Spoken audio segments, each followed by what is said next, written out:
খোদার আরশ কাঁপল রে আজ পিশাচদের এই অন্যায়ে। রামিসা তোর রক্ত যেন বৃথা কভু না যায় রে। হে রাব্বুল আলামিন তুমি করো এবার ফয়সালা, জালিমদের তুই ধ্বংস করো, ভাঙো পাপের এই শৃঙ্খলটা। 8 বছরের নিষ্পাপ শিশু দ্বিতীয় শ্রেণীর ওই বালিকা, তার জীবনে কেন নামলো এমন নির্মম কালিকা।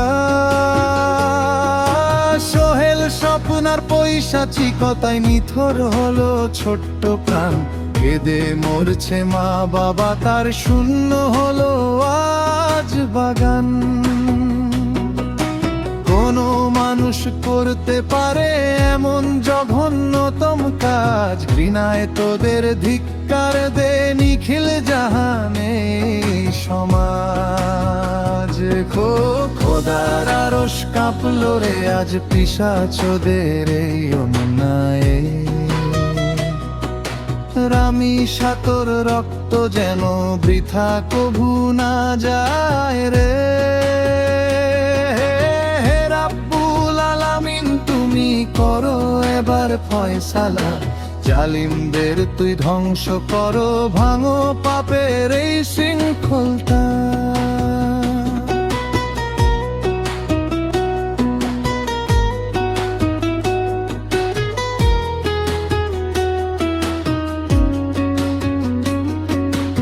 আদালতের এই দুনিয়ায় যেন দৃষ্টান্ত এক গড়া হয়, কঠিন সাজা পেয়ে যেন জালিমদের ওই বুক কাঁপে। ফাঁসির কাষ্ঠে ঝুলিয়ে ওদের পাপের হিসাব চুকিয়ে দাও,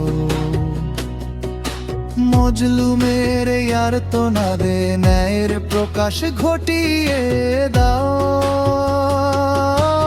আজকে যদি চুপ থাকে এই মুমিন মুসলমানের দল, কালকে তবে ঘর হারাবে, মুছবে না আর চোখের জল। হে খোদা তুমি বিচার দিনের মালিক, তুমি পরম রায়, এই দুনিয়ার বুকেও যেন খুনিরা তিল ঠাঁই না পায়। ফাঁসির দড়ি পরিয়ে ওদের করো তুমি নাম নিশানা শেষ, পাপমুক্ত হোক আমাদের এই প্রিয় মায়ের বাংলাদেশ। রামিসাকে তুমি দিও খোদা জান্নাতের ওই শ্রেষ্ঠ ঘর, মা বাবাকে তার ধৈর্য দিও, কেটো না আর সুখের চর। খোদার আরশ কাঁপল রে আজ পিশাচদের এই অন্যায়ে। রামিসা তোর রক্ত যেন বৃথা কভু না যায় রে। হে রাব্বুল আলামিন তুমি করো এবার ফয়সালা, জালিমদের তুই ধ্বংস করো, ভাঙো পাপের এই শৃঙ্খলটা। হামদনাত বা প্রথাগত গজলের মতো একতারা, ডাফ বা শুধু খালি গলায় করুণ অথচ যশস্বী সুরে এটা গাওয়া যাবে বন্ধু।